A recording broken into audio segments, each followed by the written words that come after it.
On the Han River, Taesan gazed across the bridge and pondered. He had worked hard and dedicated himself to become a full-time employee, only for the company to go bankrupt. Looking down at the flowing river below, Taesan contemplated jumping in. But someone stopped him from acting on this thought. Curious, he looked over.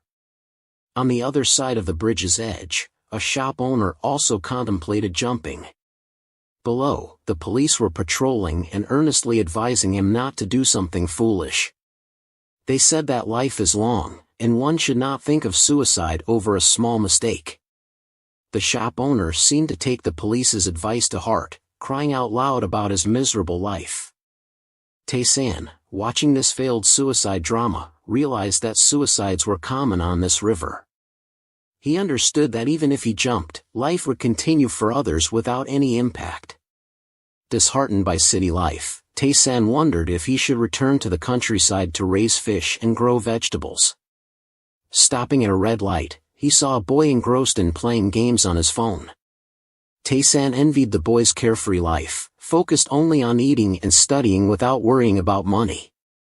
However, the boy, absorbed in his game, carelessly crossed the road without paying attention to the traffic lights.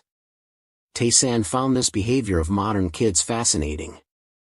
Suddenly, a speeding white car was heading straight towards the boy.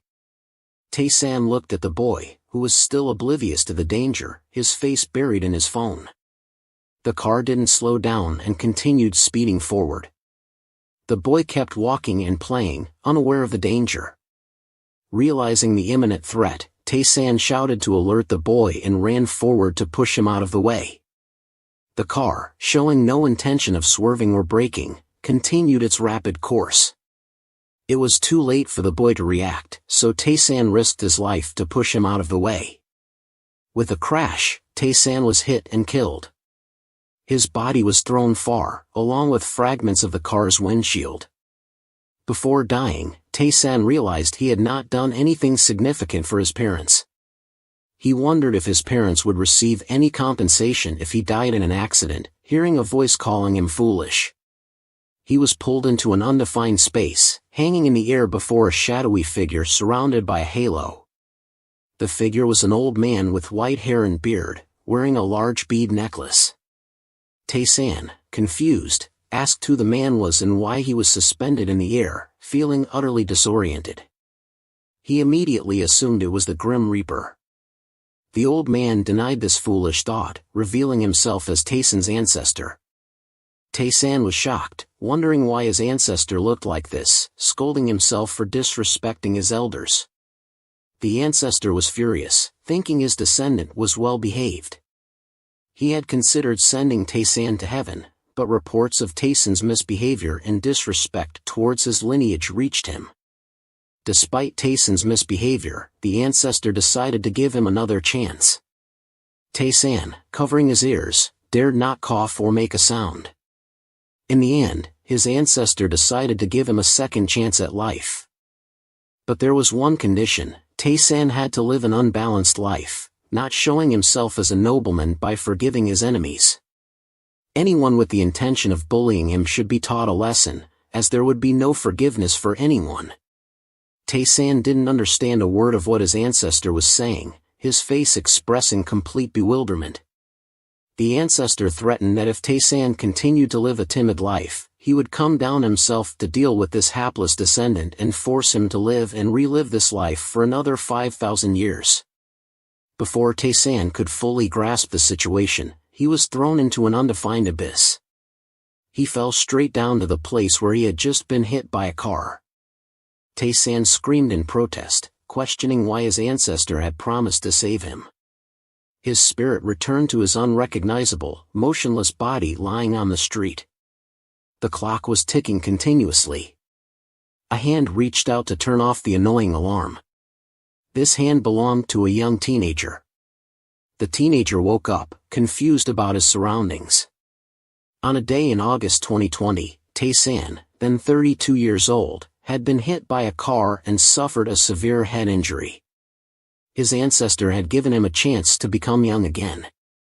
He was back to his youth, living the life of a miserable teenager who had never experienced love.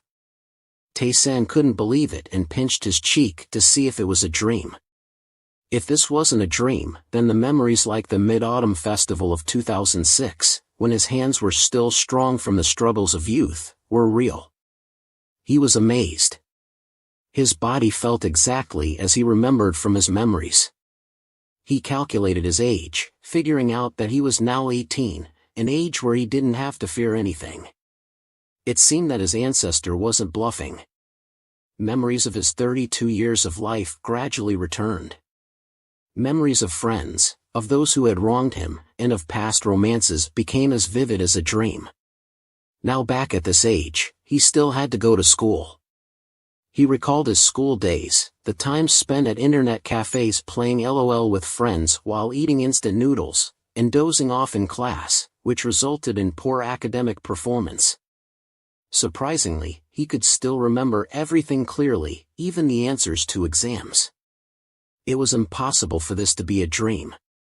He remembered a law exam he had once taken, and his past efforts to study for financial advisor, stock, and bond certifications to get a job. He was well versed in the knowledge of domestic and international stocks. This memory and knowledge were enough. Taesan remembered that his ancestor had promised him a gift.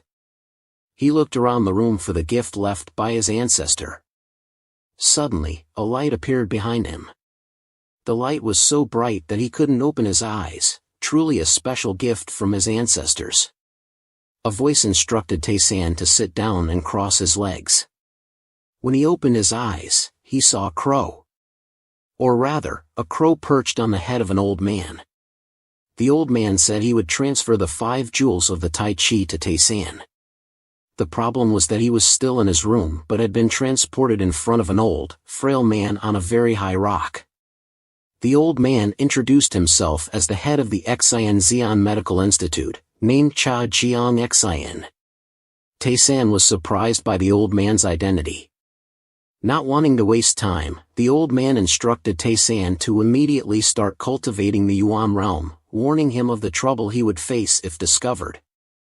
Taesan was still utterly confused.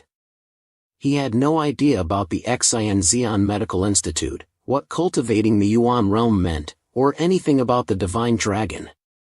All of this was completely foreign to him. Jiang Xian praised the firmness of Taesan's muscles and asked how he achieved it. Taesan was surprised that his muscles, developed only from occasionally exercising, were complimented by the old man.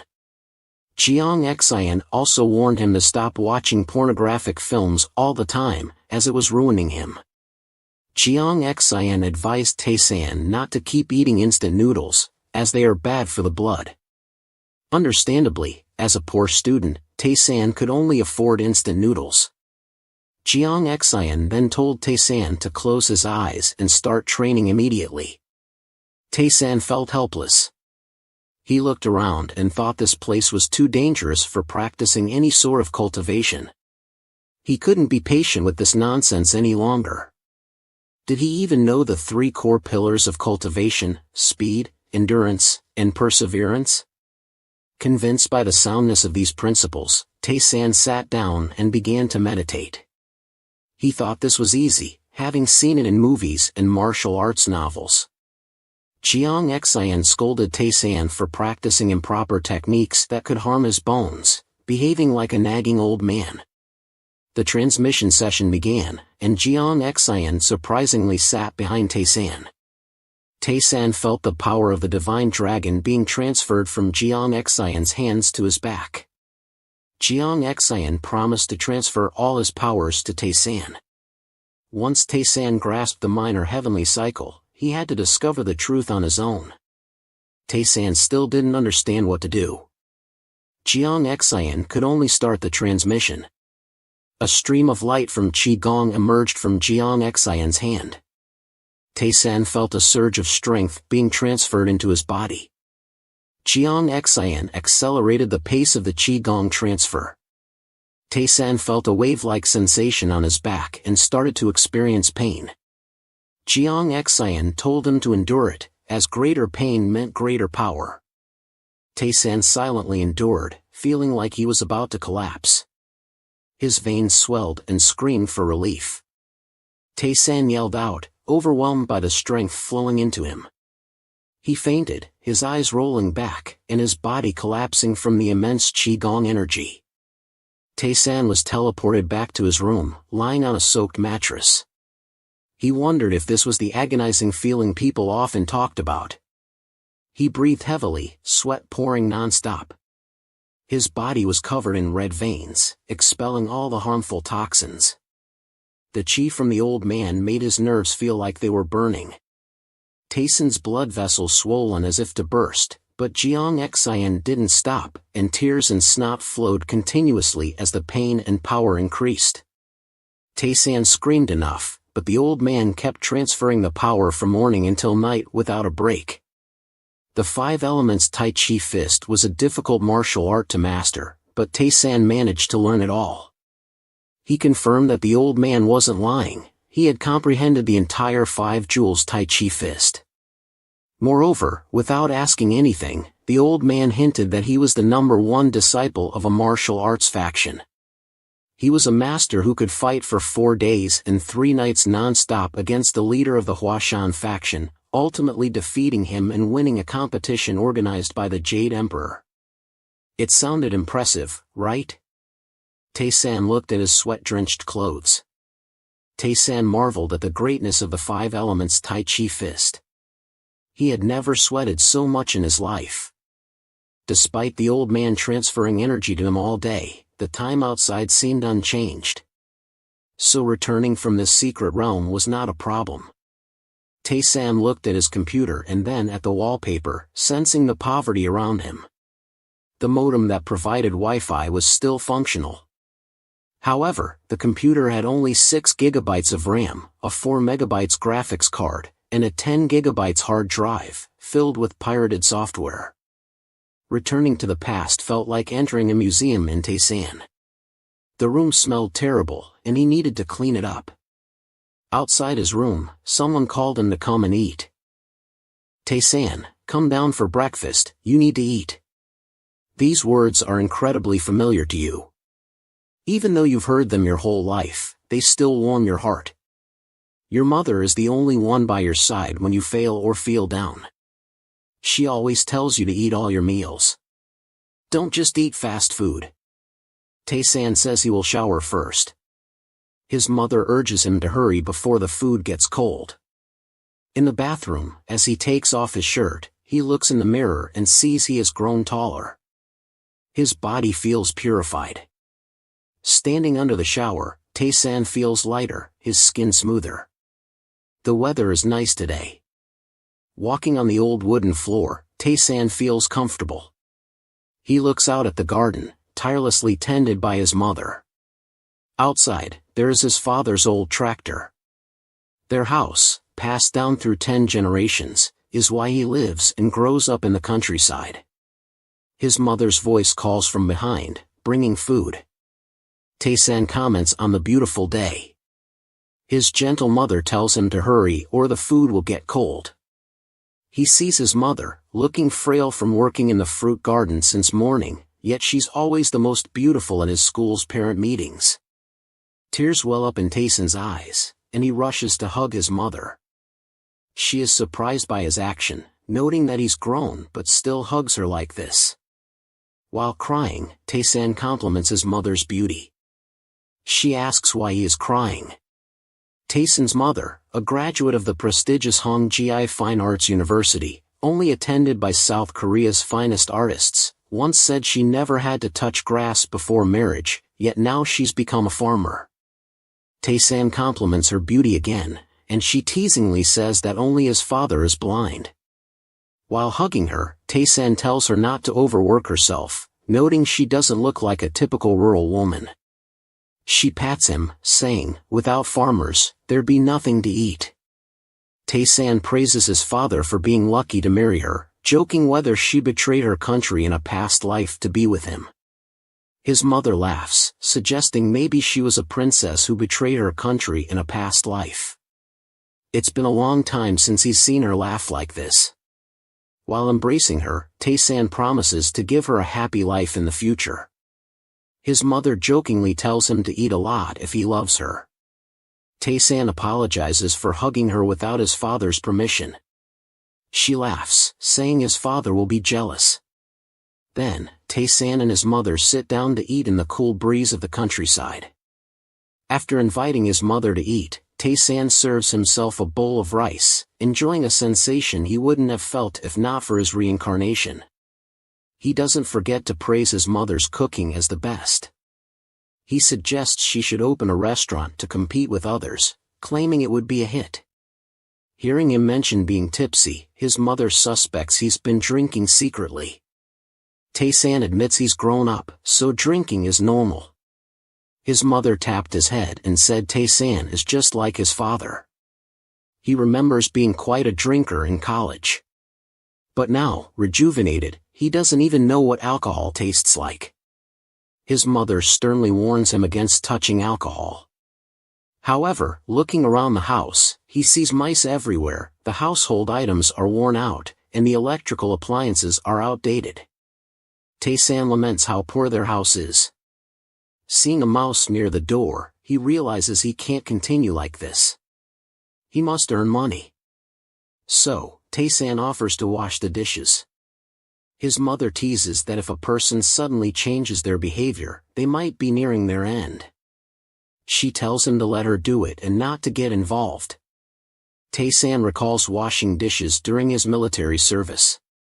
His mother questions when he served in the military, to which he just smiles and tries to change the subject.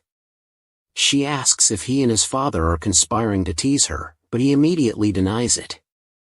At this moment, he realizes he's been a terrible son, never having washed dishes before. Taesan vows to make his mother happy. She remarks that fathers and sons always say that. Because his mother isn't in good health, she doesn't work in the afternoons. While she sleeps, Taesan takes the opportunity to clean the house, wiping the floors, clearing the musty and foul smells. He also washes clothes and blankets, cleans all the windows, and takes out the trash. He knows that his father is currently borrowing money. His father, an apple farmer, understands the importance of fertilizer and pesticides. Organic food isn't very popular in South Korea, as few can afford such fruits, which taste bland. Taesan tries an apple and immediately spits it out, thinking these apples are of poor quality. But his father's debts are high. His father has a fruit orchard and 2 rice fields inherited from Taesan's grandmother 3 years ago. Taesan knows that in a few months, all these assets will be sold to pay off debts. Then, his family will be ruined, and his father's relatives will never visit again. Taesan feels sorry for his father. He wants to find a way to keep the orchard and the rice fields. The problem now is money. Taesan remembers stock market charts from the past. Although he only saw them a couple of times, he remembers them vividly. He is surprised by his own memory and begins to question the significance of his return to the past. The idea of him traveling back to 2006 seems crazy. In this country, he wonders what the point of owning stocks is, as the market has already bottomed out. Who would lend money to a high school student like him, and part-time jobs don't pay much? With this situation, he can't make enough money to help his parents. Returning to his room, Taesan realizes that things are not looking good. Looking at his outdated computer, he understands that stocks could make him rich quickly, but his current situation doesn't allow it. This useless machine only allows him to type text. Looking at pirated software, he notices a web novel site. The God of Wealth has arrived, the God of Wealth has arrived. Taesan decides to write 2 works, Magic Warrior and Thunder Sword. These were the hottest works in South Korea at that time. The first series was published in 2007 by Jang Taesan, and by 2020, it had 59 volumes. This number kept increasing, but Taesan remembered every detail of the novel. He typed continuously, not bothering to change the titles, as he believed in the rule of first come, first served. The story is about the main character helping the female lead after her father's death leads to her family's downfall. It sounds like an interesting novel. All the content continuously appears in Taesan's head, clear as day. Taesan feels proud, thinking he is a genius. Thus, a masterpiece is written by him, with some details adjusted to make the novel even more authentic. He keeps typing, quickly finishing the entire work. First, he puts the work in the free category. Once the work explodes in popularity, it will bring him a lot of money. He uploads the first chapters of the novel. Indeed, he has stolen a novel from the future, reminding him of a saying, "Money has no eyes, whoever comes first owns it." His shouting even wakes his mother. Inside the house, a lazy guy is eating noodles while praising the main character of Taesan's story for having some guts. He realizes this is the best novel he has ever read. He is so enthusiastic that he keeps pointing out how the main character in the story knows how to care for the female lead. He reads 10 chapters alone, thinking if Taesan publishes a book, he will buy it immediately. He then goes online to pre-order and recommends it to everyone. Taesan's story explodes on the internet. It becomes the most uploaded serial, topping the charts with only 10 chapters released. At the publishing house, everyone is reviewing the fans' comments. With only 10 chapters, the novel is already being printed in large quantities. The chief editor is puzzled about printing so many with only 10 chapters. A subordinate thinks it's an interesting novel with a solid plot. It will be a bestseller. Some believe the author must be famous, hence the decision to change the author's pseudonym for the new work. The editor says that fantasy novels are now better than game novels. This magic warrior has great potential. The editor suggests buying the rights to this novel. Yesterday, she read it and found the main character very compelling. They have already contacted the author, offering him terms. If he is a newcomer, they can share 8% of the profits from 4,000 copies. The chief editor thinks that's too much. Yesterday's negotiation was only for 5% on 5,000 copies.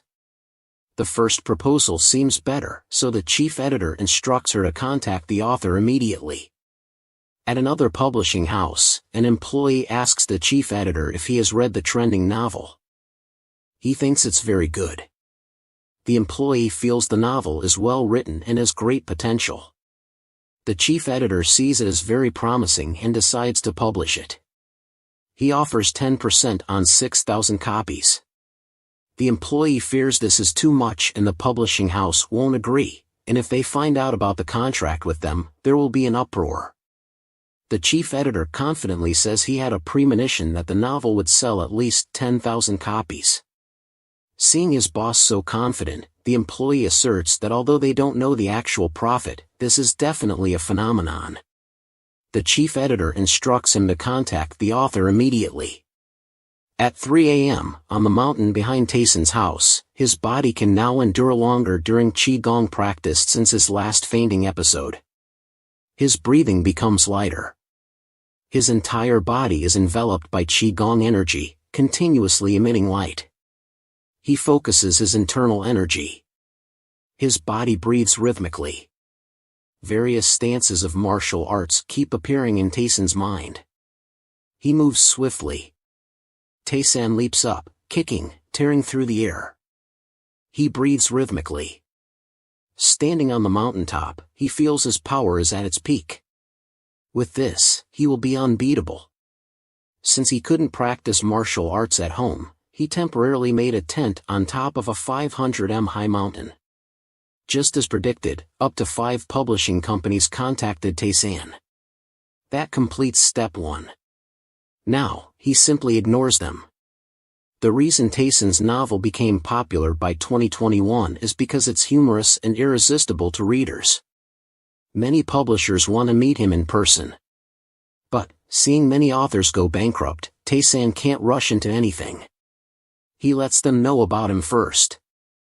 Online, there have been many authors who signed with publishing agents and ended up with regrettable outcomes. Taesan must be very cautious. Moreover, he saw Nemezia, the original publisher of his novel. As the sky looked like rain, Taesan wanted to take his mother out. He promised to treat her to a lavish meal, but she doubted he had the money. Seeing her son happy, she agreed. They were on their way to meet with Nemezia Publishing to discuss the contract. But Taesan, still a minor, was a bit worried because minors aren't legally allowed to enter agreements without a guardian. The law involves payment and penalties, so he needed his mother as a representative. Taesan helped his mother off the bus, telling her to be careful. His mother noticed his excessive care lately. Taesan suggested they have coffee first. When his mother asked if he had already had coffee, he joked about the weather being too hot for an iced Americano. They headed to a coffee shop. Standing in front of it, Taesan asked his mother if she trusted him. She assured him, saying, "Of course, my son." As they entered, the chief editor, mistaken for the author, was a bit disappointed. Taesan noted their punctuality, a positive sign. He asked if they were from Manhwa Media. They were surprised to see the author was a student. Taesan confidently affirmed his authorship, to his mother's astonishment. The editor and CEO couldn't believe Taesan was the author due to his young age. But his confidence and arrogant tone were unmistakable. They were impressed by Taesan's sharpness and demeanor. The editor and his assistant invited him to sit. Surprised by his youth, they asked his age. He replied that he was in his second year of high school, leaving them stunned. The CEO thought Taesan was no ordinary teenager, seemingly difficult to negotiate with. His mother asked who they were, and about the pseudonym Gogiver, leaving the assistant surprised. The editor was confused. Taesan noticed their controlled expressions and decided to tease them more. He asked if they were reluctant to sign with a high school student. His mother was clueless. The editor and CEO denied it, saying they would introduce themselves first. They introduced themselves as Choi Woo Koen and Hwang Seo-gu. Taesan smiled. He introduced himself as Jang Taesan. He turned to his mother, encouraging her to introduce herself, mentioning they were the CEO and chief editor of Night Media Publishing. She was astonished to hear about the publishing company. Taesan told his mother that he was going to sign a contract with them. The CEO handed over his business card. He reintroduced himself to Taesan's mother, calling Taesan writer John. Taesan was amused by this nickname. His mother was still amazed, wondering how her son had become a writer. Taesan asked his mother why he couldn't be a writer. His mother criticized his writing, doubting he could become a writer. She told him to focus on his studies instead of writing. The CEO and chief editor agreed with her. Taesan told his mother that he had posted a novel online during the holidays and asked for her permission to sign a contract with the publisher. She was shocked to learn that he would sign a contract. Taesan felt helpless as his mother had just promised to trust him till death, yet she seemed not to believe him. The CEO intervened in their conversation, saying Taesan's novel was very captivating. It had recently gained many fans. He insisted that she should believe in her son. The chief editor praised Taesan's novel as the best he had ever read.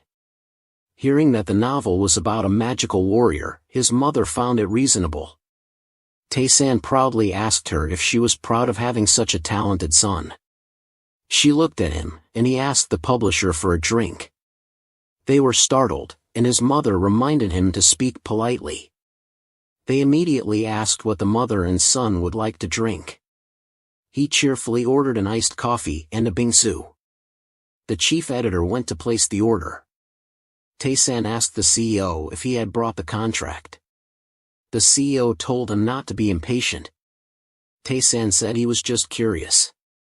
The CEO laid the contract on the table and told Taesan to take his time reading it. Taesan picked up the contract and read it attentively. When he reached the part about the publisher retaining copyright for 5 years with the option to renew, Taesan found it amusing. He looked young now, but he was already knowledgeable in legal matters. Taesan immediately asked the CEO to amend this clause and send it back to him. The CEO dismissed it, saying the secondary copyright was not a big deal. Other authors signed contracts like this. Taesan disliked this clause, insisting that the publisher could only print his work. Furthermore, if they wanted to publish abroad, they needed to discuss it with him. His mother and the CEO were both surprised. Taesan also demanded a 200 million advance. The CEO and chief editor were stunned by this amount. His mother was surprised by his decisiveness. Taesan also requested a guarantee fee and a 10% royalty for the first 6,000 copies. If the publisher wanted to sell rights, they had to inform him and send monthly royalties to Taesan's account. The CEO was sweating, saying Taesan was too hasty. The chief editor said no publisher would advance such a huge sum. High readership didn't guarantee long-term success. Taesan noticed they had brought a laptop in their bag. They were surprised when he mentioned this. Taesan gave them an option: if they didn't like his terms, they could refuse. Taesan presented a USB drive. The CEO and chief editor were amazed. Taesan explained that the USB contained drafts. They didn't expect it to have manuscripts inside. Taesan said there were 5 novel drafts on the USB. Taesan's mother was so surprised that she wondered if she was dreaming. Dreaming? This is just the beginning, Taesan said. I will bring you even more surprises. The CEO and chief editor read the novel Taesan had written on their computer. They were very surprised. Taesan was nonchalant, saying if it was good, they should just say so without making such expressions. The work was so good that the CEO begged Taesan to sign a contract with them. They agreed to pay him 20 million immediately to publish it. Taesan smartly thought it was a wise decision. The chief editor brought out a new contract. The CEO immediately amended the contract according to Taesan's wishes. His mother awaited Taesan's decision. Taesan asked them to correct the income tax declaration properly. When reselling, they must pay him as per the contract. The CEO assured Taesan they were ethical professionals. Taesan was unsure whether to trust them, but once the money was in his account, he had nothing to worry about. He was satisfied with the feeling of being a writer without losing any intelligence. Taesan's mother, acting as his legal representative, also had to sign the contract. After signing, the CEO immediately transferred 200 million into Taesan's account. His mother was so surprised that her mouth fell open. Taesan remembered a time when he nearly died with less than 2 million in his account. Now, he planned to gradually increase his savings. The CEO shook Taesan's hand, grateful for signing the contract. Taesan happily noted that it was beneficial for both parties. Taesan told his mother they could leave, but the CEO and chief editor invited them to dine with them. Taesan postponed it for another time, as his mother was not comfortable dining with strangers, and he casually mentioned that money was just trash to him now. Outside, it was still raining. In front of the cafe, Taesan's mother bowed to the CEO and chief editor, apologizing for any rudeness, not understanding what was happening. They waved it off, saying working with Taesan was their fortune. The chief editor asked Taesan how many volumes he planned to write, suggesting maybe around 10 based on the current content. Taesan answered 60 volumes. Both the CEO and chief editor were shocked. Taesan remembered up to volume 59 and thought it would be cruel to the readers to have only 20 volumes. They wondered if 60 volumes were too many. Taesan assured them not to worry, there would be 60 volumes. The publisher said they would see how things go. They agreed to discuss with Taesan again, saying even if there were 100 volumes, they would be happy. Looking at the sky, Taesan felt there was much to do that day. His mother asked where they were going now. Taesan said they would stop by the bank. His mother wondered what business he had there. Taesan replied it was very important. His mother was bewildered by the sudden turn of events, not understanding how her son became a writer and earned 200 million. Taesan said he would start working tomorrow afternoon. So, he needed to open a bank account first. His mother asked if they should discuss it with his father, noting that he was still a dependent child. With this 200 million, Taesan could pay off his father's debt and interest in full, but he didn't want to rush into using this money. Taesan asked his mother if she believed in him. She said, of course, but Taesan told her to wait a month, and then he would talk to his father himself. This money was just the beginning, it would become a golden egg for his family. His mother replied that she would believe in him. The sky had cleared. Taesan said he would treat his mother to instant noodles. His mother reminded him to add meat and sweet and sour sauce since he was wealthy now. The sun had just risen. Taesan, on the mountain behind his house, continued to meditate. He recalled everything, with all financial indices appearing in his mind. That preparation was enough, now it was time to head to school. Looking at the computer and reading the numbers, Taesan knew the game was in his hands, he would drain the capitalists. Watching the buying and selling of stocks, Taesan found it adorable. Now, this was his playground. He laughed, saying the capitalists were doomed. The market unit price was 2,250, with small cap stocks at 50 billion. This situation would happen a few more times. Taesan had to act immediately. As a former stockbroker, he was skilled at this. When 20,000 shares were bought at an average price of 2,500, they would be ruined. At a certain company, an employee urgently called the department head because all the money in the trading room was withdrawn. 20,000 shares were sold off. The department head asked if anyone had noticed the stock closing. The employee turned back, asking what to do. The head, sweating, said they could only wait for a notification and divide the work for now. He cursed, wondering who the lucky person was. Now everyone had to be careful not to lose everything. The department head felt like this person was a ghost, holding every secret, wondering who he was. Indeed, a lucky guy. He estimated that after this campaign, the person would earn about 100 million, at least bleeding 10 people dry. Back at home, Taesan was thrilled with the influx of money. In 3 days, he had made 460 million. Even if he ran out of money, he still had 260 million left. Taesan wondered if he should continue playing, he wasn't satisfied yet. Ku also felt it wasn't enough, he was just getting started.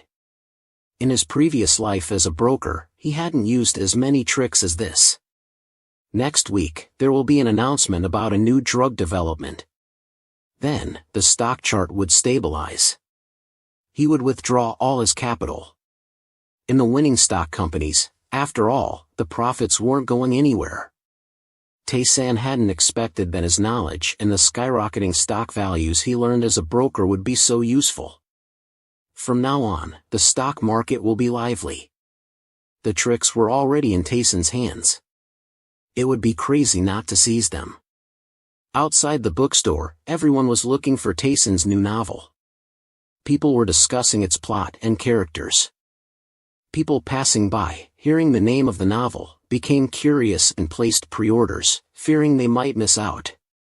At Taesan's house, his family was gathered for breakfast. Taesan's mother noticed that his father seemed to have something to say. His father silently continued eating his rice, insisting that there was nothing wrong and that they should continue their meal. Taesan's younger sibling, noticing their father's pallor, worriedly suggested he should get a medical checkup. Taesan felt it was time to say goodbye to his poor fate. He slammed his chopsticks down on the table. He praised his mother's cooking as the pinnacle of perfection, while everyone else silently reprimanded him for his lack of subtlety. Taesan winked at his mother, telling her not to worry. She understood. Taesan was going to cheer up his father. He asked the family if they had time, sparking curiosity among his siblings about what he planned to do.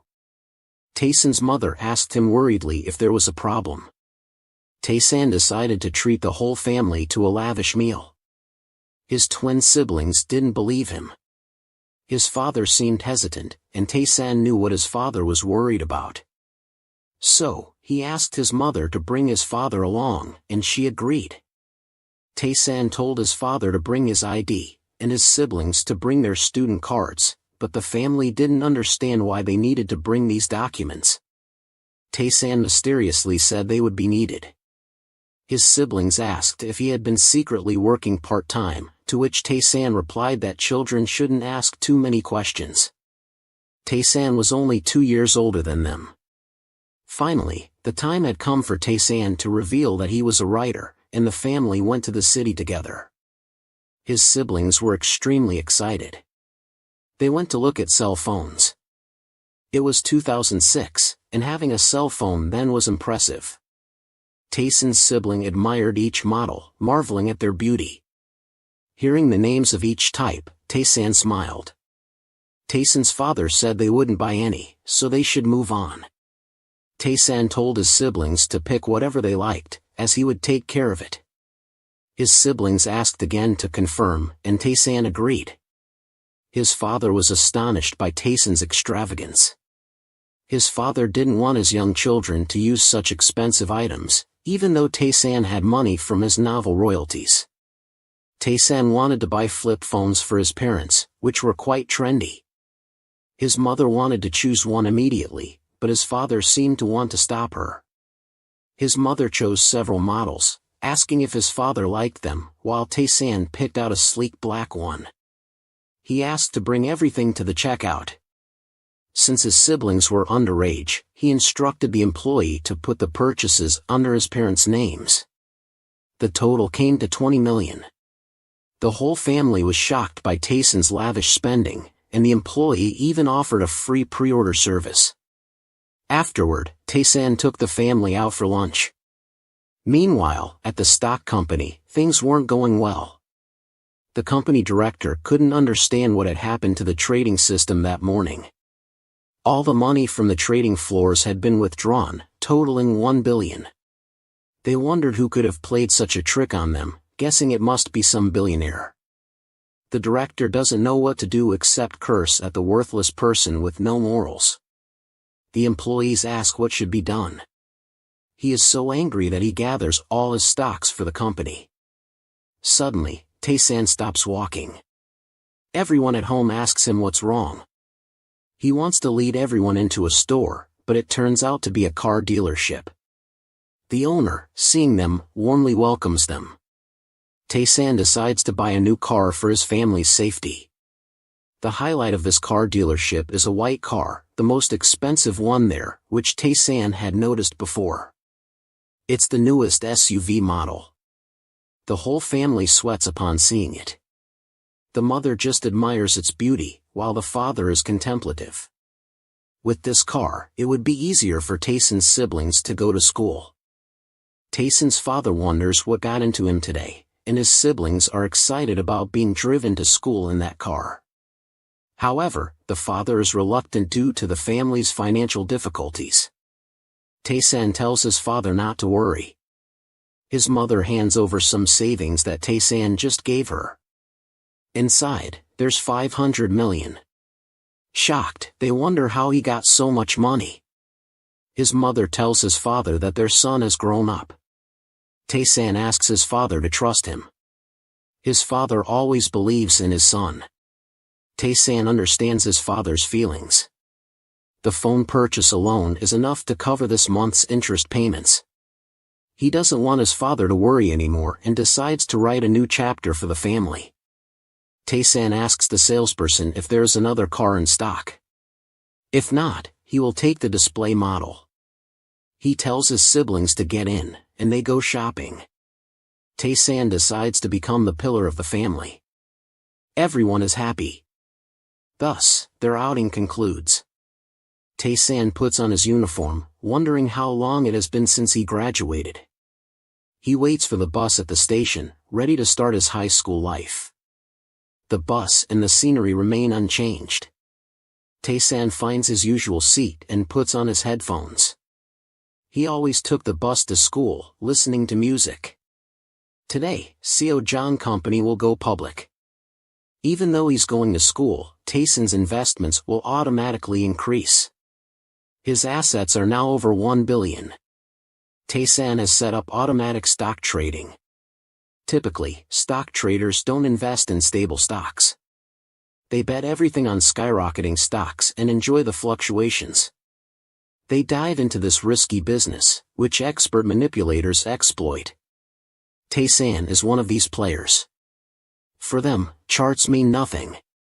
In the end, they drain the stock players dry. However, Taesan, armed with knowledge and future information, won't let any opportunity slip by, no matter how skilled the opponent is. The students on the bus start complaining about the end of their vacation. Taesan recognizes them immediately. The tan girl is Mixin, who always boasts about her travels. Beside her is Naesan, her friend who is always jealous of Mixin. They both see Taesan and are surprised. Taesan also looks back.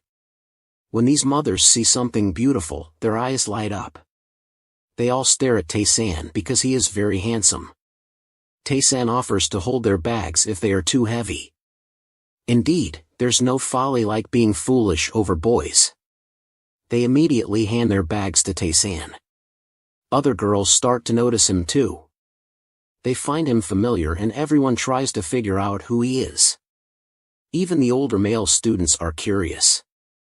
The older girls are all smitten by his good looks, but none can remember who he is. These high school girls are so naive. In just a few years, they will shamelessly chase after handsome boys. The bus stops at the next station. Another girl gets on the bus.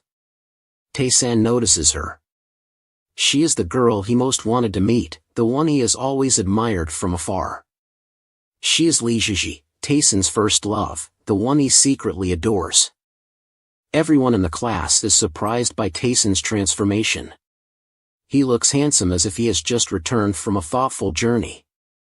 When he arrives at school, all the memories of encountering his old love suddenly shatter. Taesan also fondly remembers his mischievous friends.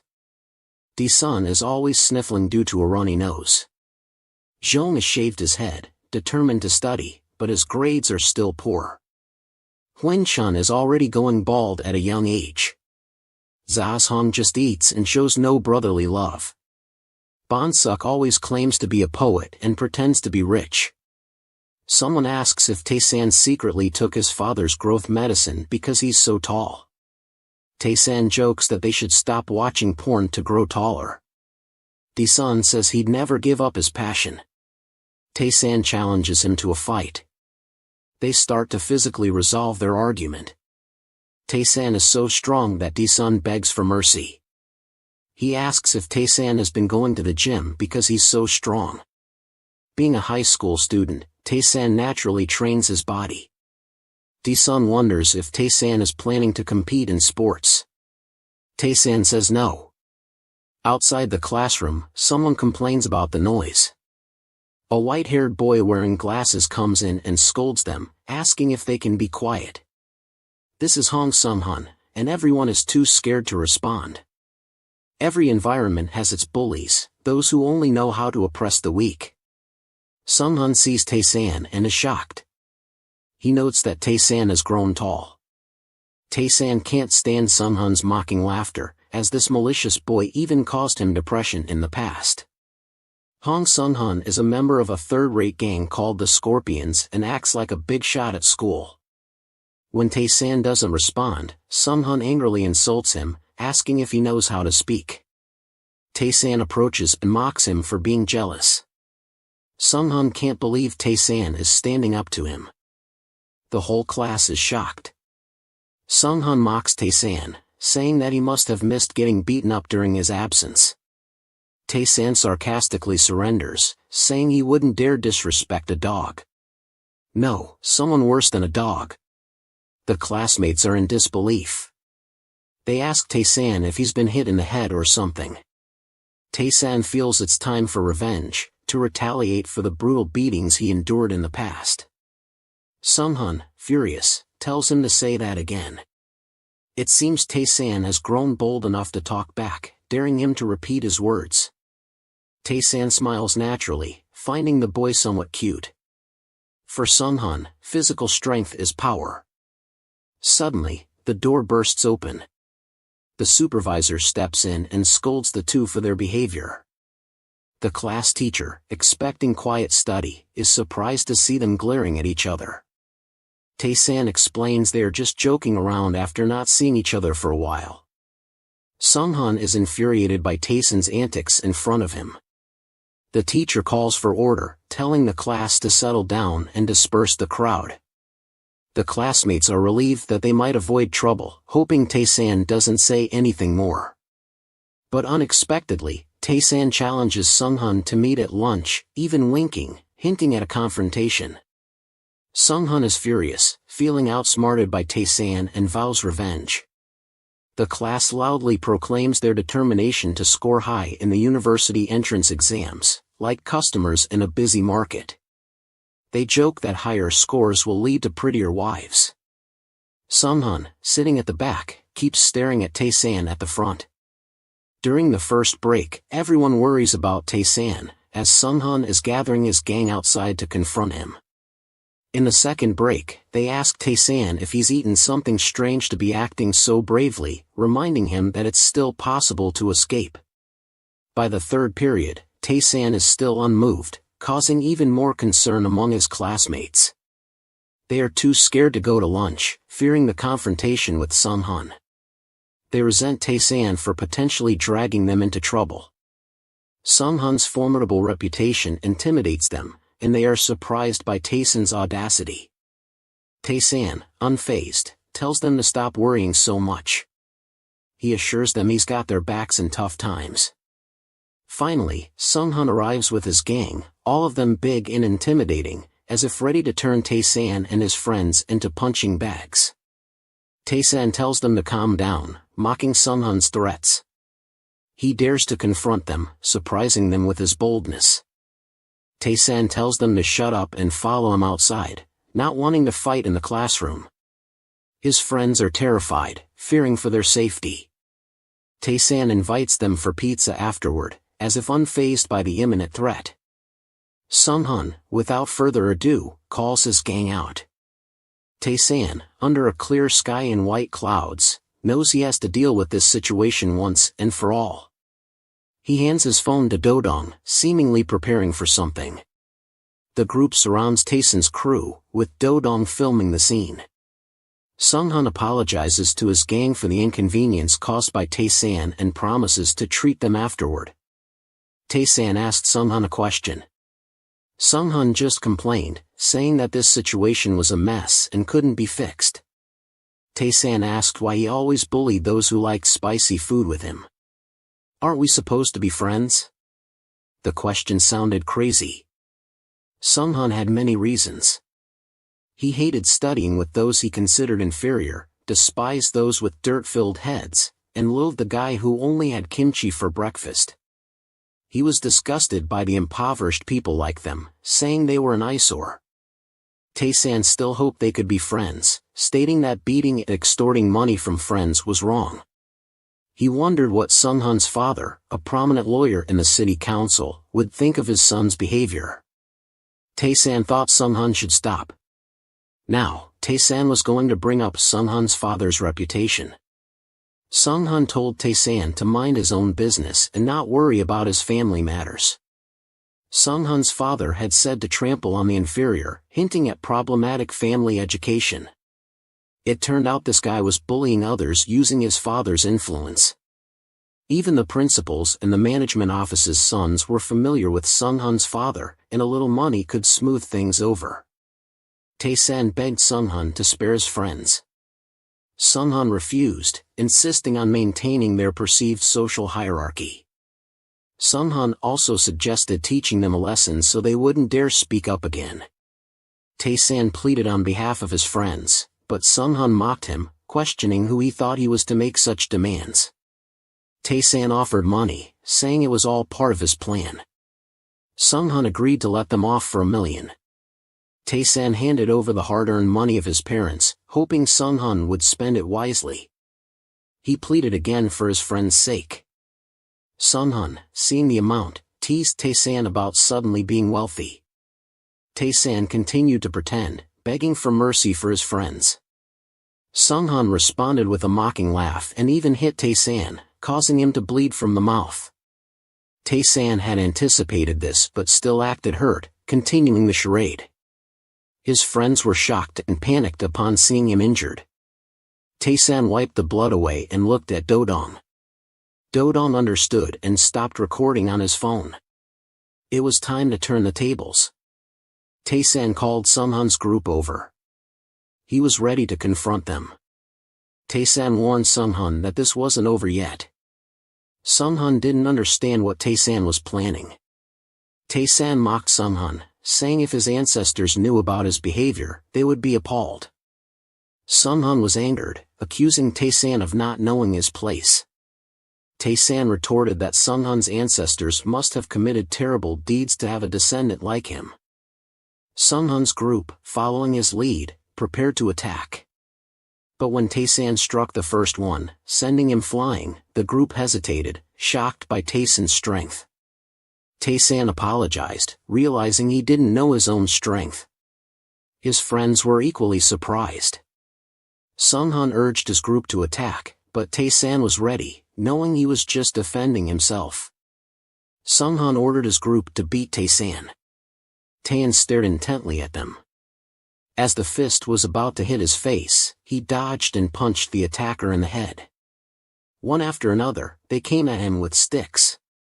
Taesan stepped back, dodging the sticks aimed at him. He swiftly kicked the heads of the two leading attackers, making them dizzy. They began to fear him.